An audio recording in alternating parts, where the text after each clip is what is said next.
Start हो गया recording. Start हो गया। एक ट्रांसक्रिप्शन कहाँ से ऑन किया? किया ट्रांसक्रिप्शन दिखा रहा है। मैं भी देख रहा हूँ सर, कहाँ से ऑन हो गया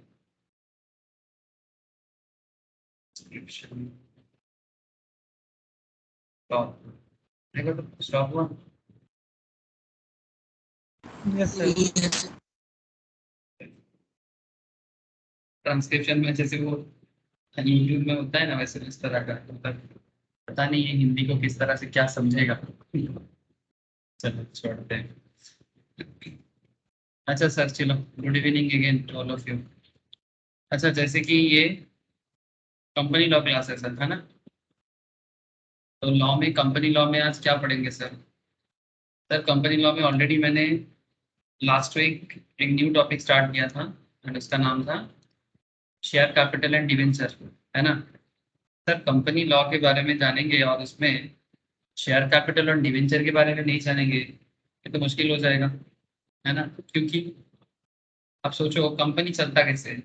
हाँ, मैंने लास्ट दिन आपको काफ़ी प्रैक्टिकल चीज़ें बताया था कि अच्छा किसी किसी को थोड़ा सा दिक्कत हो सकता है, लाइक मे बी जिन लोगों का लास्ट क्लास 20 था, स्नेहाशीष वगैरह आई थिंक 20 था, स्नेहा একটুখানি অসুবিধা হতে পারে। স্নেহা আওয়াজ পাচ্ছিস? হ্যাঁ একটু পাচ্ছি। একটু অসুবিধা হতে পারে, লাস্ট উইকের ক্লাসটা একটু দেখে নিলে কানেকশন পেয়ে যাবে। ঠিক আছে? ঠিক আছে।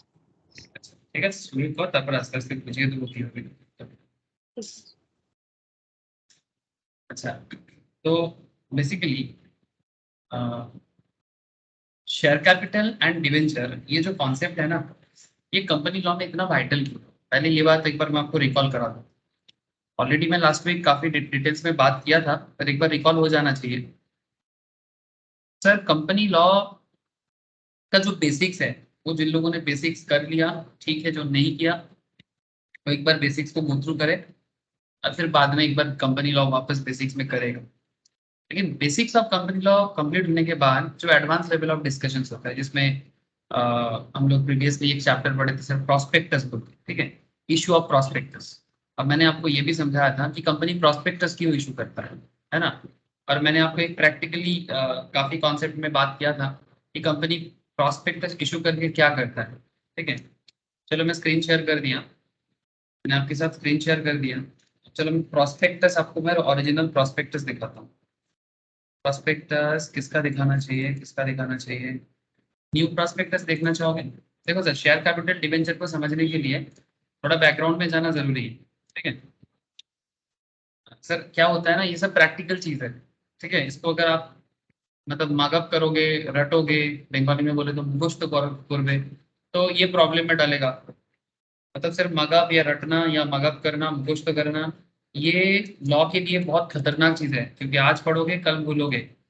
और कितना दिमाग पे प्रेशर डालोगे सर, ऐसे ही थोड़ा छोटा सा दिमाग। सर मैं आपको एक आईपीओ में लेके आ गया। आईपीओ में क्यों लेके आया? क्योंकि कंपनी जब स्टॉक मार्केट में लिस्टेड होते हैं, या फिर देखो स्टॉक मार्केट लिस्टेड कंपनी का डेटा अवेलेबल होता है, इसीलिए मैंने दिखाया। अगर कंपनी प्राइवेटली लिस्टेड होता है, मतलब प्राइवेट कंपनी बनाता है, उसका भी ना सिमिलर काइंड ऑफ होता है, थोड़ा सा अलग होता है। क्योंकि जो प्राइवेट लिमिटेड कंपनी होता है वो मतलब आईपीओ इशू नहीं कर सकता या मार्केट से पैसा रेज नहीं कर सकता, वो अपने लिमिटेड मेंबर के बीच में मिनिमम 2 से 200 के बीच में पैसा रेज करता है। सर पैसा क्या होता है कंपनी के लिए? Please tell me. मैं आपको जो सिंपल लैंग्वेज में पैसा बोला, कंपनी के लिए ये पैसा क्या होता है? Thank you. कैपिटल होता है। ठीक है, अब देखो सर एक इंटरेस्टिंग फैक्ट, चैप्टर का नाम क्या है? Share capital and debenture. अब मजा का बात क्या है जानते हो? कि शेयर कैपिटल एंड डिवेंचर ये दोनों ही अल्टीमेटली कंपनी के लिए कैपिटल है। शेयर कैपिटल मतलब अपना कैपिटल, ओन कैपिटल। लेकिन सर कैपिटल का ना दो ही नाम हो सकता है। बिजनेस में जो कैपिटल का प्रयोग होता है या कैपिटल का जो यूज होता है, ये capital actually there is only two concept of capital concept, एक ओन कैपिटल, दूसरा लोन कैपिटल। अब ओन कैपिटल मतलब, ओन कैपिटल मतलब जिसको हम लोग प्यार से क्या कहते हैं सर? इक्विटी। क्या बोलते हैं शेयर मार्केट में लोग, क्या बोलते हैं? इक्विटी शेयर बोलता है कि नहीं बोलता सर? हाँ, आप लोग बैलेंस शीट बना चुके हो ऑलरेडी। आप लोग कंपनी का जो लोग ग्रेजुएशन कर रहे हो या फिर कर चुके हो, ठीक है, इवन आप लोग अगर 11th-12th में भी कंपनी अकाउंट्स पढ़े हो तो वहां पर भी आप लोग इसका यूज सीखे होंगे सर, हल्का फुल्का, ठीक है। मतलब जो लोग ग्रेजुएशन पढ़ा है या जो ग्रेजुएशन के बाद या जो ग्रेजुएशन कर रहा है या जो 11-12 लेवल में कंपनी अकाउंट्स भी पढ़ा है, वहां पर उनको पता होगा कि आप लोग कंपनी का जो शेयर कैपिटल के इश्यूज के बारे में पढ़ाई कर चुके हो। तो इसमें sir equity share, preference share, ये सब पढ़ा है आप लोगों ने, डिवेंचर्स, ठीक है। Now the question is that कि जब कंपनी को पैसा का जरूरत होता है ना, जब कंपनी को पैसा का जरूरत होता है, कैपिटल का जरूरत होता है, उसके पास दो ही सोर्स है। इसको हम लोग सोर्स ऑफ फाइनेंस भी बोल सकते हैं। सर दो सोर्स किस तरह से? सर एक सोर्स का नाम होता है इक्विटी सोर्स, ठीक है। सर थोड़ा सा फाइनेंशियली अकाउंटिंग कॉन्सेप्ट से बात कर रहा हूँ सर। सोर्स ऑफ फाइनेंस में दो कॉन्सेप्ट मेनली होता है। एक ओन सोर्स को आप लोग इक्विटी सोर्स बोले सर। इक्विटी मतलब या तो खुद का पैसा या तो पब्लिक का पैसा, लेकिन वो शेयर मार्केट में जैसे लोग पैसा डालते हैं ना, वो इक्विटी शेयर होता है सर। मतलब पब्लिक भी अगर किसी कंपनी में पैसा डालता है ना, वो इक्विटी शेयर कहलाता है। क्यों? जैसे हम लोग शेयर मार्केट में जो लोग ट्रेडिंग सीखते हैं, जो लोग शेयर मार्केट में इन्वेस्टमेंट करते हैं, आप में से बहुत लोग हैं, मुझे पता है, हम लोग मॉर्निंग में क्लास करते हैं सर, शेयर मार्केट का क्लास करते हैं। और जो लोग शेयर मार्केट में ऑलरेडी काफी जानते हो शेयर मार्केट कैसे चलता है, नॉलेज है, ठीक है। सो जो शेयर मार्केट में पैसा डालता है वो बेसिकली इक्विटी शेयर मार्केट में पैसा डालता है। क्या सर प्रेफरेंस शेयर में पैसा नहीं डाला जा सकता? हाँ डाला जा सकता है। क्या सर डिवेंचर में पैसा नहीं डाल सकते? हाँ डाल सकते हैं। लेकिन बात को समझे सर, कंपनी का खुद का पैसा, मतलब एक बिजनेसमैन अपना बिजनेस को रेडी करता है, उसमें उसका खुद का कुछ पैसा होता है, इसको हम लोग एकदम प्रोमोटर प्रोमोटर मनी बोल सकते हैं। ऐसे आपने से मानो कि विश्वजीत या स्नेहाशीष, तो किसी को भी मैं एग्जाम्पल के लिए उठा रहा हूँ, मानो विश्वजीत कुछ बिजनेस करना चाहता है। विश्वजीत को मेरा आवाज आ रहा है? मानो विश्वजीत और अंश मिलके, Yes, sir. ठीक है, कोई बिजनेस करना चाहता है। अब इनके पास ऑलरेडी कैपिटल है, मानो इनके पास ऑलरेडी 1 करोड़ है, बट 2 करोड़ का प्रोजेक्ट है। अब ये मेरे को बोलता है सर आप कुछ पेमेंट का मतलब शेयर होल्डिंग लोगे क्या हमारे बिजनेस में? अगर मुझे विश्वजीत और अंश के बिजनेस में इंटरेस्ट आ जाता है, अगर मुझे लगता है कि हाँ बेनिफिट है इनके बिजनेस में पैसा लगाना, तो मैं डाल दूंगा और 1 करोड़। सर 1 करोड़ डाल दोगे? अरे सर बोलने में क्या सर, हाँ? सच में थोड़ी ना दे रहे हैं। जब सच में देंगे तब देखा जाएगा, तब सोचते हैं। जब एग्जाम्पल क्रिएट करो, सपना देखो बड़ा देखो, हाँ? क्या पता सपना छोटा क्यों देखे। सो बात ऐसा है सर, 1 करोड़ में मैं इसके बिजनेस में डाल दिया। अब मुझे बताओ कि विश्वजीत और अंश का जो 50-50 लाख करके मानो, इनके पास जो पैसा है ये इनका कैपिटल है, और मैंने जो दिया, क्या ये लोन है? मैंने जो इनके बिजनेस में इन्वेस्ट किया, इससे लोन सर, वो शेयर होगा। ये शेयर है सर, ठीक है। और बदले में ये लोगों को मैंने सर्ट कंडीशन दिया था कि आपके बिजनेस में 50% शेयर होल्डिंग में लूंगा। ये लोग राजी हो गया था, ठीक है। तो एग्जाम्पल है सर कि 1 करोड़ के बदले 50% शेयर होल्डिंग, तो ये मेरा शेयर होल्डिंग है। और ये कंपनी को पैसा चाहिए था, विश्वजीत और अंश की कंपनी को पैसा चाहिए था, शेयर कैपिटल चाहिए था। मैंने उनके बिजनेस में 1 करोड़ दिया, बदले में 50% शेयर होल्डिंग ले ली। मतलब बिजनेस जो भी प्रॉफिट करेगा, बिजनेस का जो भी ओवरऑल वैल्यूएशन है, उसका 50% अधिकार मेरा, ठीक है। सो बात क्या है कि शेयर कैपिटल खुद का हो या फिर कोई शेयर होल्डर का हो, चाहे वो बाहर वाली क्यों ना हो, नेचर समझना पड़ेगा। तो उसे हम लोग इक्विटी शेयर बोलते हैं, ठीक है। अब सर बात ऐसा है कि जैसे मैंने आपको ये सब बात क्यों कहा सर, सोसाइटी में तो हमारे इंडिया में हजारों कंपनी मार्केट में डे टू डे बेसिस में आ रहा है सर, ठीक है। जैसे रिसेंटली एक कंपनी ऑलरेडी लिस्टेड प्रोसेस पे कंप्लीशन किया, मैंने आपको शायद लास्ट वीक बताया था इसके बारे में, बीकाजी फूड्स इंटरनेशनल, ठीक है। ग्लोबल हेल्थ का भी कंप्लीट हुआ, फ्यूजन माइक्रो फाइनेंस का भी कंप्लीट हुआ, मतलब प्रोसेस कंप्लीट हुआ, अभी भी लिस्टेड नहीं हुआ। जैसे मैंने शायद बीकाजी के बारे में बोला था, याद है सर? मैंने बीकाजी के बारे में बोला था कि बीकाजी का जो क्या बोलते हैं उसको, नमकीन वगैरह बड़ा फेमस है, हल्दीराम टाइप्स, ठीक है। तो इसका मैं आपको प्रोस्पेक्टस शो किया था, कहाँ जाके? सेबी के साइट पे डायरेक्टली चले गए सर, और मैंने आपको दिखाया था कि बीकाजी मोटा मोटी 880 करोड़ के आसपास मार्केट से रेस करने के लिए आया, और ये बीकाजी का प्रॉस्पेक्टस भी है, ये बीकाजी का प्रॉस्पेक्टस है सर, ये देखो सर। अब इस प्रॉस्पेक्टस पे क्या लिखा होता है, ध्यान से देखना सर। अभी बीकाजी ऑलरेडी इसका प्रोसेस कंप्लीट हो गया है, इसको हम लोग बोलते हैं शेयर एप्लीकेशन प्रोसेस, ठीक है। जब किसी कंपनी को मार्केट से कैपिटल रेस करना होता है तो कंपनी क्या इशू करता है, प्रॉस्पेक्टस इशू करता है, और ये प्रॉस्पेक्टस हम लोग का प्रीवियस चैप्टर हुआ था सर, प्रॉस्पेक्टस का पूरे डिटेल्स पढ़े थे। ड्राफ्ट रेड हेरिंग प्रॉस्पेक्टस बोलते हैं इसको। Section 32 of the companies act 2013, जो कुछ भी होगा एज पर कंपनी लॉ होगा, और जो प्रोसेस फॉलो होगा वो सेबी के हिसाब से होगा। और ये जो काम करेगा कौन करेगा सर, ये जो कंपनी का जो लीगल प्रोसेस है मार्केट से कैपिटल रेस करने का, इसका लीगल ड्राफ्टिंग वगैरह कंप्लायंस ऑफिसर बोलते हैं सर इसको। ये कंप्लायंस ऑफिसर कौन बनता है, कंपनी सेक्रेटरी बनता है सर, ठीक है। इसीलिए सीएस वाले लोगों का कॉर्पोरेट लॉ में बहुत काम है। तो क्या सीएसीएमए का नहीं है सर, अरे भरा पड़ा है। सिर्फ ड्राफ्टिंग करने से थोड़ी ना पैसा मिल जाता है मार्केट से, हाँ, सिर्फ ड्राफ्टिंग करने से थोड़ी ना मार्केट का काम खत्म हो गया। लीगल इश्यूज सीएस देखेगा।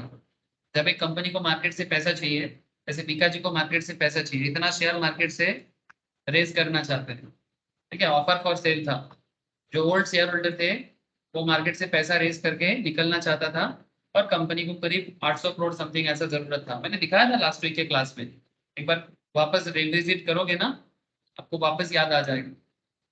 तो सर ये सब क्यों बोल रहे हो सर, एक बार रिवाइज करा रहा हूँ कि कौन से चैप्टर है, क्या कॉन्सेप्ट है, एक बार याद आ जाएगा आप लोगों को, और कुछ नया बात भी निकल जाता है मुंह से। जैसे आप देख सकते हो सर, दिव्या नवानी कौन है, कंपनी सेक्रेटरी, ऐसा हर एक इशू में आपको दिखेगा, नॉट जस्ट इन बीकाजी के issue.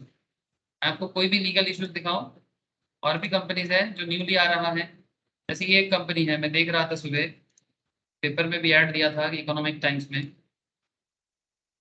INOX green energy service, I think green energy company है, कुछ विंड एनर्जी वगैरह बनाता होगा, ठीक है। क्या करता है एक बार डिटेल्स में शॉर्टकट देख लेते हैं। आइनॉक्स ग्रीन एनर्जी 60 से 65 का रेंज बता रहा है, मुझे नहीं पता कंपनी का क्या बिजनेस का सिचुएशन है। कम से कम 230 शेयर खरीदना पड़ेगा आपको, मतलब नॉर्मली हाईएस्ट दाम पे बीडिंग किया जाता है। 65 करके 230 शेयर कितना होता है सर, हिसाब करके बताओ तो 15,000 कुछ ऐसा ही होगा, 14,000 से 15,000 के बीच में कितना अमाउंट होता है, please anyone count and just मुझे एक बार बताओ। 14,950। 14,950 मतलब अप्रॉक्स 15,000 का एक लॉट, ठीक है। तो इतना एज एन इन्वेस्टर आप इसमें अप्लाई कर सकते हो। अगर कंपनी के बिजनेस में ओवर सब्सक्रिप्शन हो जाएगा तो थोड़ा सा लक का इश्यूज है कि भाई जिसमें डिमांड हाई होता है ना तो ना भी मिल सकता है। आप लोग बचपन में अकाउंट्स में करते थे ना, अकाउंट कंपनी अकाउंट्स में, क्लास 12 में भी किए होंगे, ग्रेजुएशन में भी शायद कोई कोई किया होगा, ठीक है। ये जब company share application, share allotment, यही सब इश्यूज कॉन्सेप्ट है सर, कि कैसे कंपनी शेयर एप्लीकेशन करता है, कैसे कंपनी शेयर अलॉटमेंट करता है, इसका पूरा प्रोसेस है ये, ठीक है। और आखिर ये पूरा प्रोसेस क्यों करता है कंपनी, क्योंकि उनको शेयर कैपिटल चाहिए, तभी कंपनी ये सब करना पड़ता है। और मैं आपको जो लॉ बताने वाला हूँ, जो ऑलरेडी मैंने लास्ट वीक स्टार्ट किया, इसमें मैंने आपको concept relating to shares and concept relating to debenture, section 43 से 70 एंड 71 डिवेंचर के बारे में बात करता है। So overall share capital and debenture 43 से लेके 72 के अंदर बात किया गया है, ठीक है। अब मैं आपको जस्ट एक प्रैक्टिकली वापस बताता हूँ, एक new company, last week Bikaji के बारे में बोले थे, हर दिन कुछ नया सीखो और वास्तव के साथ प्रैक्टिकलिटी के साथ सीखो। Sir Inox green energy service limited is a major power operation and maintenance service provider in India. 5 से 20 साल लॉन्ग टर्म में काम करते हैं फॉर विंड फार्म प्रोजेक्ट्स, ठीक है। समझ में आ रहा है सर, कंपनी क्या करता है उसका थोड़ा सा मैं आपको बता रहा हूँ कि कंपनी क्या करता है, जान लो, ठीक है। कंपनी में जो इन्वेस्ट करता है वो जानेगा नहीं कंपनी क्या करता है, ठीक है। इसके बाद डिटेल्स रिसर्च है, कैसे पता चलेगा सर डिटेल्स रिसर्च, इसी के लिए तो कंपनी प्रॉस्पेक्टस इशू करता है, ठीक। जैसे कॉलेज में, इंस्टीट्यूट ऑफ चार्टर्स में, इंस्टीट्यूट ऑफ कंपनी सेक्रेटरी में, इंस्टीट्यूट ऑफ कॉस्ट अकाउंटिंग में, एनआई से शेयर मार्केट के कोर्स में एडमिशन करने से पहले आप प्रॉस्पेक्टस देखते हो ना, कि भाई इसको पढ़ के हमें क्या पता चलेगा, ये पढ़ाई होके आगे करियर में क्या है, ठीक है, तभी आप पढ़ाई में ज्वाइन करते हो। एग्जैक्टली कंपनी में पैसा लगाने से पहले भी आपको कंपनी के बारे में नॉलेज गैदर करने के लिए प्रॉस्पेक्टस देखना पड़ता है। उस प्रॉस्पेक्टस को लीगली ड्राफ्ट करने वाले होते हैं कौन? कंपनी प्रॉस्पेक्टस को लीगली ड्राफ्टिंग करते हैं कंपनी सेक्रेटरी, जिसका पावर सीएस के हाथ में है। और कंपनी के अंदर जो बाकी फाइनेंशियल डिटेल्स मिलता है ना, इस बीका जी का अगर आप फाइनेंशियल डिटेल्स चेक करोगे, थोड़ा सा नीचे जाओ तो आपको दिखेगा, इसमें आपको कंपनी का पूरा फाइनेंशियल डिटेल्स मिलेगा, ठीक है। और वो फाइनेंशियल डिटेल्स कौन कौन इशू कौन बनाता है sir? Sir chartered accountant and cost accountant, ठीक है। इन्हीं का काम होता है कंपनी का पूरा फाइनेंशियल मैटर को डिटेल्स में बताना। क्योंकि देखो, सिर्फ लीगल पढ़ाई करके थोड़ी ना कोई पैसा लगाएगा। जो पैसा लगाएगा वो बिजनेस के वैल्यूएशन देख के लगाएगा। ये समझो सर, है ना। तो फाइनेंशियल स्टेटमेंट को रेडी करने में सीएसीएमए का बड़ा रोल प्ले होता है, ठीक है। और इसको लीगली ड्राफ्ट करने में, ये देखो सर, आपको पता है ना, आईसीआई का पूरा गाइडलाइंस फॉलो होता है, ठीक है। जो कॉस्ट अकाउंटिंग का एरिया है वो बेसिकली बिजनेस के हार्डकोर एरिया में है, जहाँ पर एकदम मैन्युफैक्चरिंग एंटिटी का, तो आप मैनेजमेंट इन्फॉर्मेशन के अंदर सारा डिटेल्स आपको मिलेगा, ठीक है। तो सीएसीएमए मिलके कंपनी का पूरा फाइनेंशियल डिटेल्स को रेडी करेगा। और सीएस क्या करेगा? सीएस क्या करेगा? सीएस का काम हो जाएगा सर, जैसे ये ऑडिटर है, ठीक है, चार्टर्ड है, और उधर सीएस को भी आपने देखा, और फाइनेंस ऑफिसर्स में सीएमए वगैरह होगा, वो लोग क्या करेगा? सब कोई मिलके कंपनी का पूरा फाइनेंशियल रिजल्ट्स को रेडी करेगा, ठीक है। कंपनी का एसेट, कंपनी का लाइबिलिटी साइड, ठीक है। लेकिन ये डायरेक्टली नहीं पुट करता है सर, सारा चीजों का डिटेल्स होता है, फिर उसको पूरा डिटेल्स में देखना पड़ता है, तब जाके होता है। अगर आप चेक करोगे थोड़ा सा यहाँ पर, ये देखो सर, ये रहा कंपनी का ऑडिटर, ठीक है। ऑडिटर ऑब्वियसली जो प्रैक्टिसिंग ऑडिटर होते हैं चार्टर्ड अकाउंटेंट्स, वो होता है, ठीक है। ये देखो MSKA and associates chartered accountants, ठीक है, ये लोग ऑडिटर है, ठीक है। अमित मित्रा एंड मनीष शुराना पार्टनर, ठीक है, मीका जी का। अच्छा, इधर देखो, ये कंपनी का चेयरमैन है शिवरतन अग्रवाल, दीपक अग्रवाल मैनेजिंग डायरेक्टर है, ठीक है। ये भी आप लोगों को जानना पड़ता है, डीन डायरेक्टर्स के चैप्टर बोल के कंपनी लॉ में चैप्टर आता है सर, उसमें डायरेक्टर के बारे में पूरा डिटेल्स में जानकारी दिया जाता है। दिव्या नवानी कौन है सर? कंपनी सेक्रेटरी है। ये कंपनी का पूरा लीगल ड्राफ्टिंग का काम कर रहा है, जो मैंने आपको ऑलरेडी स्टार्टिंग में दिखाया। और ये कौन है सर? ऋषभ जैन। ये कौन हो सकता है? या तो सीए होता है या तो सीएमए होता है, ठीक है, जो कंपनी में as a chief financial officer काम करते हैं, सीएफओ बोलते हैं, ठीक है। सो जिनके ऊपर बेस करके ये पूरा कंपनी का जो डिटेल्स है, ये उन्हीं के पास होता है सर, ठीक है।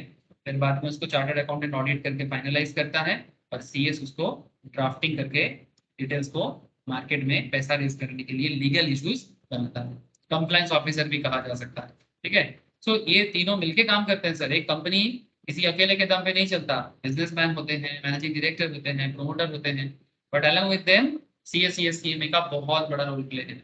Behind every successful business there must be a chartered accountant, cost accountant, company secretary, then only इतना बड़ा बिजनेस सिनेरियो चलता है, ठीक है। तो ये मैंने आपको बीका जी में एग्जांपल दिया।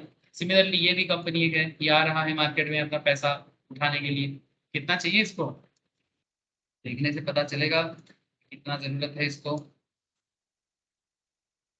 सर यहाँ पर मेगावाट वगैरह का खबर दिया है, फाइनेंशियल स्नैपशॉट भी कुछ है कि कितना प्रॉफिट है। अभी तक तो लास्ट ईयर तक लॉस किया था वन।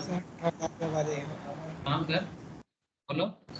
नो क्लास है, हमको लग रहा है हम स्टॉक मार्केट का ही क्लास कर रहे हैं। नहीं सर, वो तो मैं जस्ट इसलिए बता रहा हूँ ताकि आपका Yes. कॉन्सेप्ट क्लियर हो, ठीक है। मार्केट के बारे में क्यों बता रहे हैं? मार्केट के बारे में इसलिए बता रहे हैं ताकि आप ये लॉ किस लिए पढ़ोगे आप? Yes, sir. ये लॉ आप किस लिए पढ़ोगे? शेयर कैपिटल डिवेंचर किस लिए पढ़ोगे?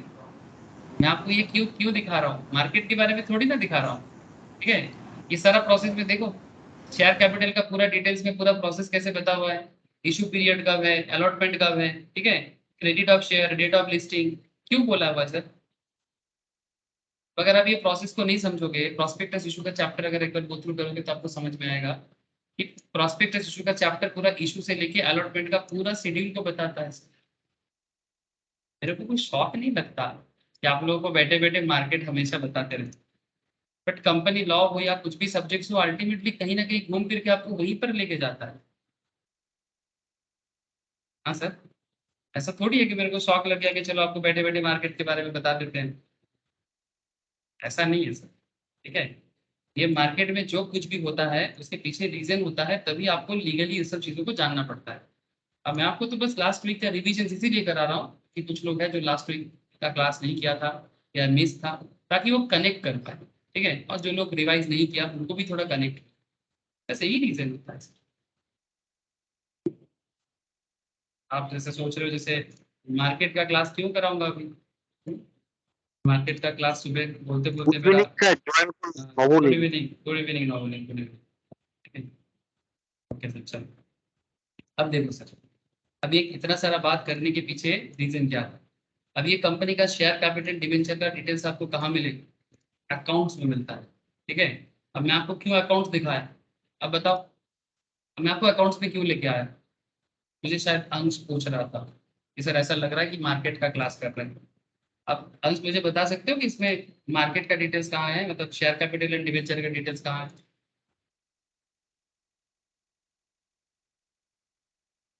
देखो सर बताओ मुझे,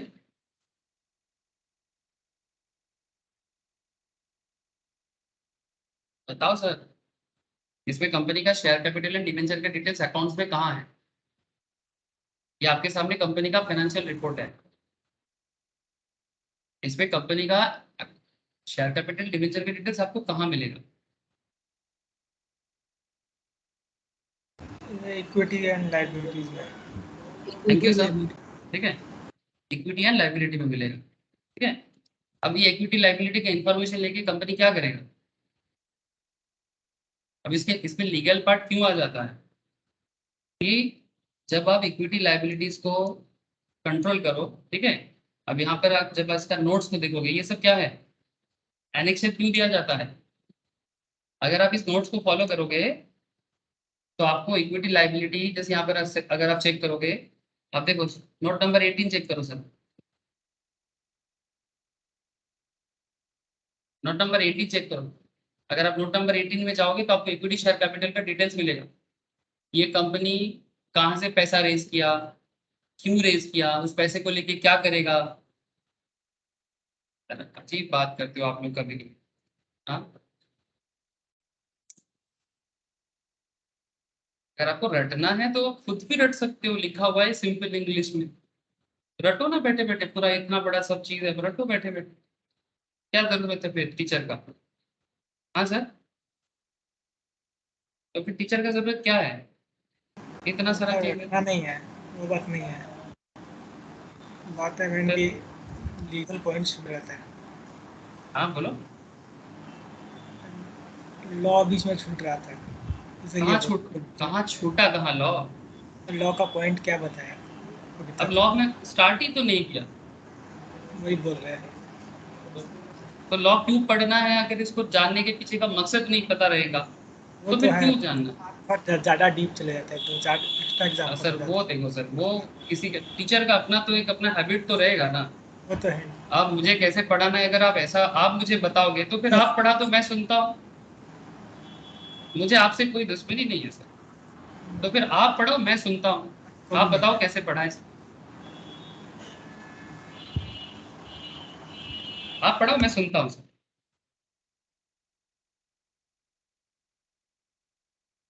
अब डीप में नहीं जाता तो फिर मैं आपको कंपनी का डिटेल्स में कैसे पहुंचाते। अब लीगल पार्ट आप क्यों जानोगे, अब देखो इस तरह ना मूड ऑफ करते हो और कुछ नहीं, ठीक है, मतलब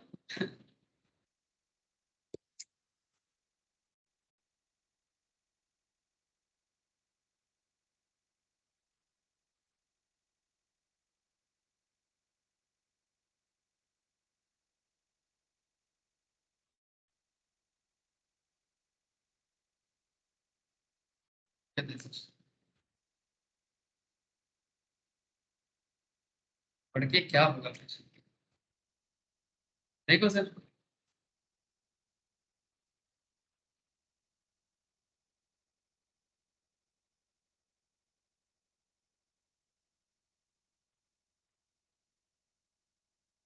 जैसे देखो ये सब बात में मैंने लास्ट वीक आपको बताया था, ठीक है, उसी को मैं एक्चुअली ना रटा के मैं आपको प्रैक्टिकली दिखा रहा था।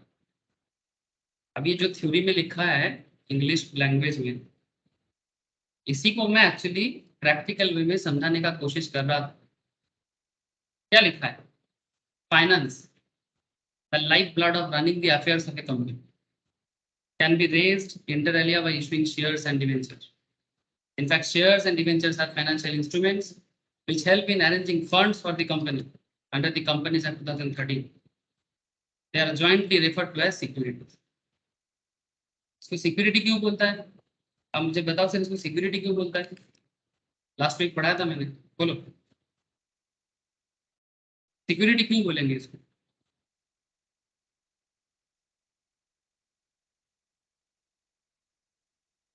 शेयर है, सिक्योरिटी क्यों बोलेंगे?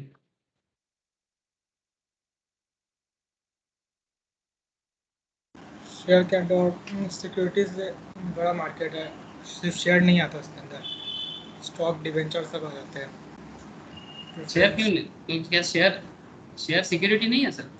है, पर सिक्योरिटीज एक ब्रॉडर टर्म है।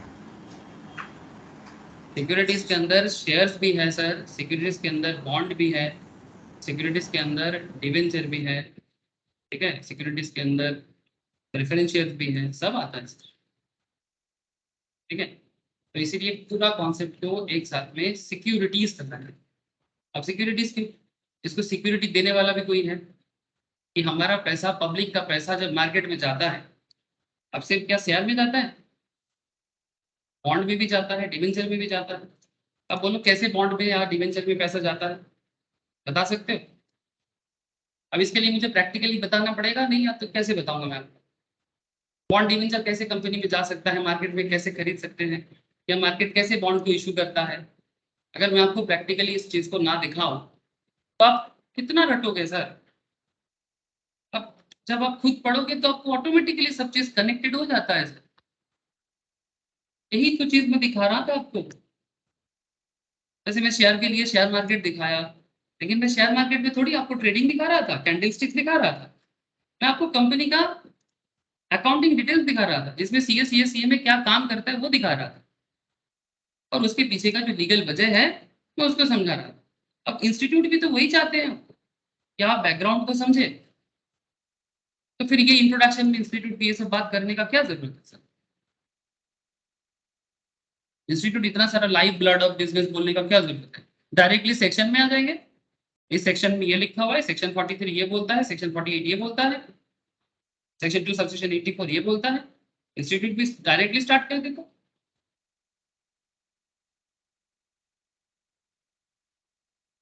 इंस्टीट्यूट नहीं बोलता है, ये सीए इंस्टीट्यूट या सीएम इंस्टीट्यूट लॉ के बारे में नहीं लिखा है सर। जानते हो कौन लिखा है लॉ के बारे में? ना तो चार्टर्ड इंस्टीट्यूट लिखा है, ना तो कॉस्टिंग इंस्टीट्यूट लिखा है, और ना ही सीएम इंस्टीट्यूट ने लिखा है, और ना ही जो लोग एलएलबी पढ़ता है वो लोग लिखा है। इसके लिए देश में एक संस्था है एमसीए ने लिखा है। जो लॉ को बनाने वाला होता है सर। अब बताओ इसको बताने के लिए मुझे क्या बताना पड़ेगा आपको? अब आपको लगेगा हम सीए पढ़ते हैं तो सीए इंस्टीट्यूट बनाया होगा, आपको लगता होगा मैं सीए में पढ़ता हूँ तो फिर सीएम इंस्टीट्यूट बनाया होगा। अभी एमसीए बनाता है मिनिस्ट्री ऑफ कॉर्पोरेट अफेयर्स। अब कभी अगर आप मिनिस्ट्री ऑफ कॉर्पोरेट अफेयर्स के साइड में जाओगे, यहाँ पर अगर आप एक्ट्स एंड रूल्स को फॉलो करोगे तो आपको यहाँ पर सारा रूल का किताब मिलेगा। कंपनीज एक्ट का पीडीएफ मिलेगा, एलएलपी एक्ट का पीडीएफ मिलेगा, ठीक है। ये देखो कंपनीज एक्ट जो करेंटली चल रहा है और कंपनीज एक्ट जो न्यूली चल रहा है, ठीक है। ये पुराना एक्ट है, अभी अमेंड होकर 2013 में न्यू एक्ट आया, ठीक है।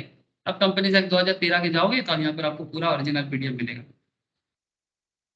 अब इसी से जो इंस्टीट्यूट होते हैं वहां से कॉपी करके छाप देते हैं, और अपने हिसाब से इंस्टीट्यूट एक क्वेश्चन सेटअप करता है कि भाई बताओ एक कंपनीज एक्ट है, इस तरह से यहाँ यहाँ ऐसा ऐसा सिचुएशंस होता है। अब आप as a chartered student, as a company secretary student, as a CA student आप काम करो, कंपनीज लॉ को यूज कर, बस यही है।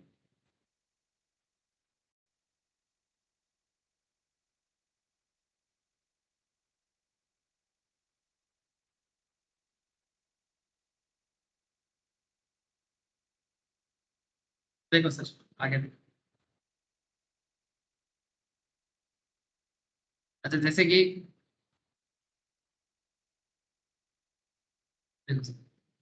शेयर रिप्रेजेंट, मैं आपको स्टार्टिंग में क्या बताता था, जब कोई कंपनी में शेयर खरीदता है और क्या क्या रिप्रेजेंट करता है? Ownership interest in the company. तो मैंने आपको स्टार्टिंग में इक्विटी शेयर का ओनरशिप के बारे में क्यों बताया? इक्विटी शेयर कंपनी में ओनरशिप क्रिएट करता है ना। आप जब किसी कंपनी का शेयर होल्ड करते हो, इसका मतलब आप कंपनी को ओन करते हो। जितना शेयर आपके पास होगा कंपनी के टोटल कैपिटल के हिसाब से, उतना परसेंटेज शेयर आपके अंदर। और इसीलिए जो एंटरप्रेन्योरियल रिस्क होता है, मतलब अगर कंपनी का शेयर में आप इन्वेस्ट करते हो तो वो इन्वेस्टमेंट रिस्क भी आपको लेना पड़ता है। बिकॉज एक एज ए ओनर, जैसे एक बिजनेस बनाने वाला जितना रिस्क लेते हैं, एक बिजनेस बनाने वाला जितना रिस्क लेता है, बिजनेस में इन्वेस्ट करने वाला भी उतना ही रिस्क लेता है। लेकिन डिवेंचर में सिचुएशन ऐसा नहीं है सर। जब आप किसी कंपनी को डिवेंचर देते हो, ठीक है, debenture depicts lenders, debenture depicts lenders, मतलब कंपनी को लोन प्रोवाइड करने वाला। अब लेंडर क्या है? लोन प्रोवाइड करने वाला कौन है? Lenders interest in the company with limited risk and return. अब बताओ कोई मुझे कि इस पर लिमिटेड रिस्क एंड रिटर्न क्यों है?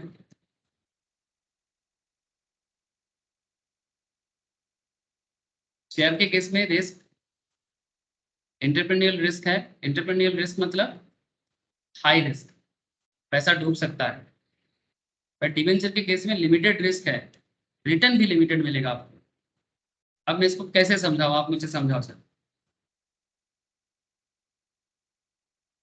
মানে কোম্পানি বন্ধ হয়ে গেলে সবার আগে ডিভিডেন্ডকে পে করতে হয় সেজন্য, মানে ওদেরকে সবার আগে প্রেফারেন্স দেওয়া হয় সেজন্য।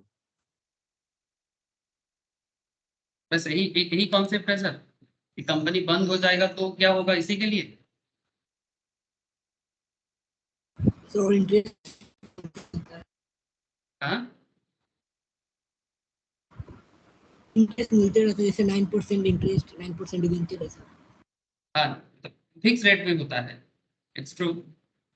But limited risk and limited return क्यों? रिस्क लिमिटेड क्यों और रिटर्न भी लिमिटेड क्यों? और शेयर के केस में अनलिमिटेड रिस्क क्यों? কারণ ডিভেঞ্চারটা মানে কোম্পানির নিজের লোক না, सर ওটা इक्विटी আউটসাইডার্স। मतलब हो गया, सर इक्विटी मतलब हो गया और मतलब खुद का हो गया। ডিবেঞ্চারে একটা পার্সেন্টেজ থাকে, যেমন ইন্টারেস্ট, যেটা এই মানে সেটাই ওর বেশি। কোম্পানি যদি লাভ হয় বেশি তাহলে বেশি পাবে না, ওইটাই পাবে ওর যেটা মানে চুক্তি হয়েছে লোন সেটা। শেয়ারের ব্যাপারটা সেরকম না, ইকুইটিতে তো এরকম খানিকটা। Yes sir. Share sir equity मतलब हो गया like equity share holder is like a owner owner, और डिवेंचर होल्डर लाइक लोन जो देता है ना वैसा। Debenture holder is like a loan giver. ठीक है, जब आप किसी कंपनी में हाँ, डिवेंचर प्रोवाइड जो लोन करते देता हो, जैसे आप बैंक में लोन लेने जाते हैं ना हम लोग, ठीक है, सिमिलरली जब बैंक में लोन लेके जैसे लोन का इंटरेस्ट रिपे करना पड़ता है। अब इसको एग्जैक्टली समझाने के लिए मुझे फिर से डीपली जाना पड़ता है सर, ठीक है। इसको लेके ना आपको कंपनी का फाइनेंशियल स्ट्रक्चर को ही समझना पड़ेगा, उपाय नहीं है कोई। अब आप किसी को लगेगा कि सर डीप में चले जाते हो, सर मैं कुछ कर नहीं सकता, ठीक है। अगर समझना है तो मैं कुछ कर नहीं सकता, ठीक है। अब मुझे बताओ, इसको समझाने के लिए मेरे पास कंपनी का जो फाइनेंशियल स्टेटमेंट्स होता है ना, वो सबसे आसान तरीका होता है दिमाग में घुसने का, कि आप किसी भी कंपनी का फाइनेंशियल स्टेटमेंट को उठाओ और उसमें आप कंपनी का इनकम स्टेटमेंट को उठाओ, ठीक है। अब जैसे आपको इनकम स्टेटमेंट मिले तो आप कंपनी का जो फाइनेंशियल स्टेटमेंट या इनकम स्टेटमेंट होता है ना, कंपनी जब सेल करता है, रेवेन्यू जो जनरेट करता है, इसमें से कंपनी को सबसे पहले ना अपना जो भी खर्चा वगैरह है, ये खर्चा माइनस करने के बाद ऑपरेटिंग कॉस्ट बोलो या जो भी बोलो, कंपनी के पास जो पहला प्रॉफिट होता है, वो पहला प्रॉफिट का पहला हिस्सा कंपनी शेयर होल्डर को नहीं बांट सकता। कंपनी के बाद ये काम शेयर होल्डर को नहीं दे सकता सर, सबसे पहले लोन प्रोवाइडर को देना पड़ता है, जो इंटरेस्ट दिया है सर। तो जो कंपनी को लोन दिया है, मतलब इसमें डिवेंचर भी है, बॉन्ड है, जो भी लोन है कंपनी के पास बाहर वाले का, वो देने के बाद जो बचेगा उसको कहते हैं sir PBT, profit before tax. इसके बाद कंपनी सरकार के घर में टैक्स भी जमा करता है। इसके बाद जो इनकम बचता है वो इक्विटी शेयर होल्डर के पास रहता है। अब बोला अनलिमिटेड रिस्क कैसे हुआ? क्योंकि सब कुछ देने के बाद मिलेगा, अगर कुछ बचा नहीं तो कुछ नहीं मिलेगा, कुछ बचेगा तो मिलेगा। लेकिन लोन वाले के लिए लिमिटेड रिस्क कैसे हुआ? कंपनी के पहले प्रॉफिट में पहला अधिकार लोन वाले को होता है, तो रिस्क लिमिटेड हो गया। लेकिन इंटरेस्ट का अमाउंट जैसे कि आप लोगों ने बताया सर, लिमिटेड होता है, मतलब एक सर्टेन होता है, बोल देता है 8% है कि 9% है, पहले से आपको पता चलता है। जैसे बैंक आपको बोल देता है कि इतना इंटरेस्ट देना पड़ेगा, जस्ट लाइक दैट। इसीलिए हुआ सर, इसीलिए इस लाइन को इस तरह से लिखा गया है sir, that is why share represent ownership interest in the company with entrepreneurial risk and reward, whereas debenture represents lenders interest in the company with limited risk and return.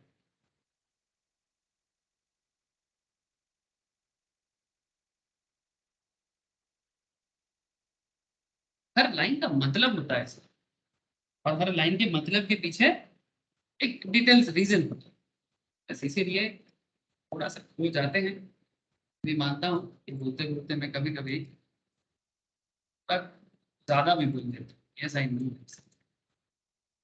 ठीक है चलो, हम सही कहना चाहते हो ना सर कि सर आप कभी कभी एग्जाम्पल देते थे, ज्यादा एग्जाम्पल दे देते, समझ गए सर?